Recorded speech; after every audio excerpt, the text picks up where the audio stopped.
বাংলাদেশের নতুন স্বপ্নদ্রষ্টার শুরুটা চুপিসরে হলেও শেষটা নিঃসন্দেহে এক কূটনৈতিক জয়গাথা। প্রধান উপদেষ্টা অধ্যাপক ডক্টর মোহাম্মদ ইউনূসের সম্প্রতি চীন থাইল্যান্ড সফর যেন আঞ্চলিক রাজনীতির মোড় ঘোরানোর এক অধ্যায়। এ দুটি সফরের প্রতিটি মুহূর্ত ছিল পরিকল্পিত, প্রাসঙ্গিক এবং প্রত্যাশা জাগানিয়া। এই সফর শুধু আনুষ্ঠানিক নয়, এটা আঞ্চলিক নেতৃত্বের লাল কার্পেট। বাংলাদেশের জন্য দরজা খুলেছে কূটনীতি, বাণিজ্য ও আস্থা বিনিময়ের, যা পর্যটন, শিক্ষা, ব্যবসায়িক যোগাযোগে নতুন এক দুয়ার খুলে দিতে পারে।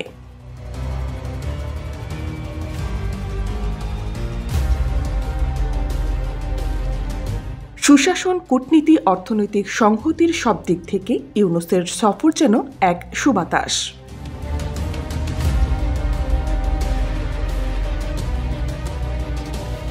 বেইজিংয়ের প্রখর আলোয় প্রধানমন্ত্রী লি কিয়াংয়ের সঙ্গে ডক্টর মোহাম্মদ ইউনূসের দীর্ঘ বৈঠক, এটাই সফরের প্রথম ব্রেকিং পয়েন্ট। দ্বিপাক্ষিক বন্ধুত্বের কথা তো হলোই, আলোচনায় উঠে এলো সবচেয়ে স্পর্শকাতর ইস্যু, রোহিঙ্গা প্রত্যাবাসন।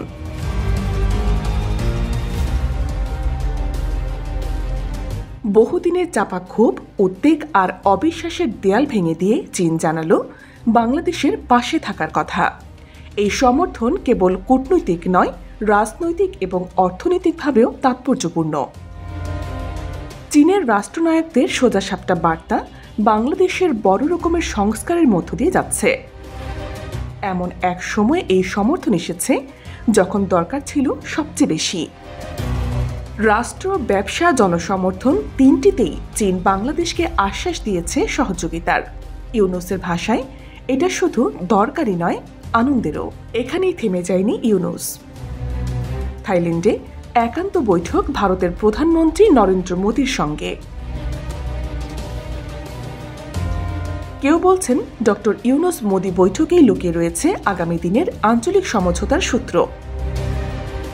একে অনেকে দেখছেন দক্ষিণ এশিয়ার পররাষ্ট্রনীতির নতুন জোট গঠনের সম্ভাবনা হিসেবে। আর থাইল্যান্ড সফরে জোরালো বার্তা দুর্নীতির বিরুদ্ধে।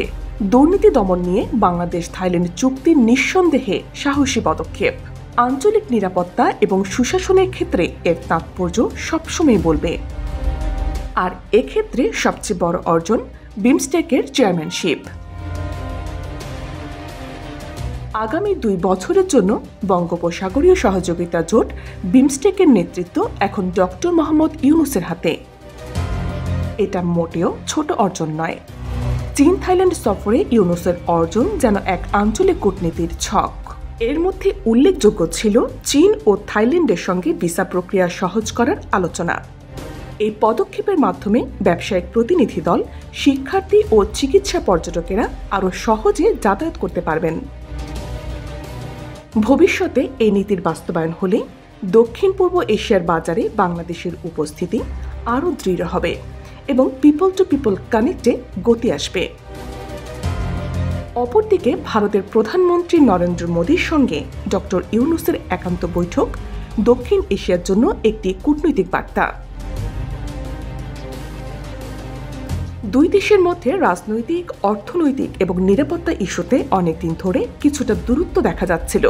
এই বৈঠক সেই বরফ গলাতে পারে। বিশেষজ্ঞদের মতে এই সংলাপ দক্ষিণ এশিয়ায় একটি নতুন আঞ্চলিক সমঝোতার সূত্রপাত ঘটাতে পারে, যা বিমস্টেক এবং সার্ক উভয়ের ক্ষেত্রেই গঠনমূলক হতে পারে। দুই দেশের সম্পর্ককে আরও মজবুত করার লক্ষ্যে এই বৈঠক এক সম্ভাবনার দিগন্ত উন্মোচন করেছে। এই মুহূর্তে ভারত বাংলাদেশ সম্পর্কে যে সৌহার্দ্যপূর্ণ আবহ বিরাজ করছে, ইউনূসের এই কূটনৈতিক সংলাপ তাতে নতুন মাত্রা যোগ করবে বলে অভিমত বিশ্লেষকদের। সার্বিকভাবেই বলা যায় বাংলাদেশ আর শুধু ফলোয়ার নয়, এখন গেম চেঞ্জার। দক্ষিণ এশিয়ার নেতৃত্বের টেবিলে বাংলাদেশ বসে গেছে, আর সেই কারিগর ডক্টর মোহাম্মদ ইউনূস। সবশেষ ভালো মন্দের পারস্পরিকতায় ও নানা আলোচনায় সমালোচনায় আগামীর বাংলাদেশ কেমন হবে, এমনটা দেখার প্রত্যাশায় আমরা। আমাদের 4 পর্বের এই ধারাবাহিক প্রতিবেদনের সাথে থাকার জন্য আপনাদের ধন্যবাদ।